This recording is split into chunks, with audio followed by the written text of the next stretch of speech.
Hi நண்பா நண்பி, நம்ம இன்னைக்கு எந்த படத்தோட ரிவ்யூ பார்க்க போறோம்னா John Abraham, Sharvari walk, Abhishek Banerjee நடிச்சு ரீசெண்டாக ரிலீஸ் ஆன வேதா மூவி ரிவ்யூ தான் நம்ம பார்க்க போகிறோம். இந்த படத்தோட கதையை பார்த்தீங்கன்னா ராஜஸ்தானில் நடக்கிற மாதிரி காட்டியிருப்பாங்க.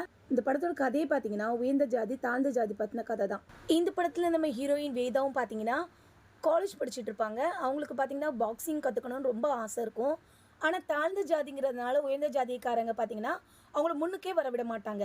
அப்போதான் நம்ம வேதா படிக்கிற காலேஜ்லேயே பாக்ஸிங் கோச்சாக நம்ம படத்தோட ஹீரோ அபிமன்யு பார்த்தீங்கன்னா ஜாயின் பண்ணுவாங்க.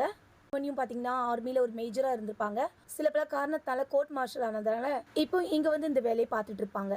அதே நேரம் அபிமன்யுக்கும் பார்த்தீங்கன்னா வேதாவை பற்றி, வேதாவுக்கு பாக்ஸிங் மேலே இருக்கிற இன்ட்ரெஸ்ட் பற்றி தெரிய வர, வேதாவுக்கு எப்படி நம்ம காலேஜில் வச்சு பாக்ஸிங் சொல்லிக் கொடுக்க முடியாதுன்னு வேதாவுக்காகவே ஸ்பெஷலாக பார்த்தீங்கன்னா மார்னிங் ஒரு 4 to 5 மணிக்குள்ளே அவங்களுக்கு பாக்ஸிங் கற்றுக் கொடுப்பாங்க. இப்படி நல்லா போயிட்டு இருக்க நேரத்தை தான் நம்ம வேதாவோட அண்ணனும் பார்த்தீங்கன்னா உயர்ந்த ஜாதி பொண்ணை லவ் பண்ண போய் படத்தோட வில்லனான பிரதான் அவங்க தம்பி நம்ம வேதாவோட அண்ணனையும் அந்த பொண்ணையும் பார்த்தீங்கன்னா போட்டு தள்ளிடுவாங்க. இந்த பிரச்சனையிலேருந்து வேதாவை காப்பாற்றுறதுக்காக அவங்க அக்காவும் பார்த்தீங்கன்னா அதே இடத்துல இறந்து போயிடுவாங்க. இந்த மாதிரி சூழ்நிலையில் ஜான் அப்ரஹாம் வேதாவுக்கு எவ்வளோ சப்போர்ட்டாக இருந்தாங்க, அதே நேரம் வேதா தன் குடும்பத்துக்காக எந்த மாதிரியான ரிவெஞ்ச் எடுத்தாங்கிறது தான் இந்த படத்தோட கதையேங்க. இந்த படத்தோட கதை பார்த்தீங்கன்னா அவ்வளோ புதுசுலாம் சொல்ல முடியாது.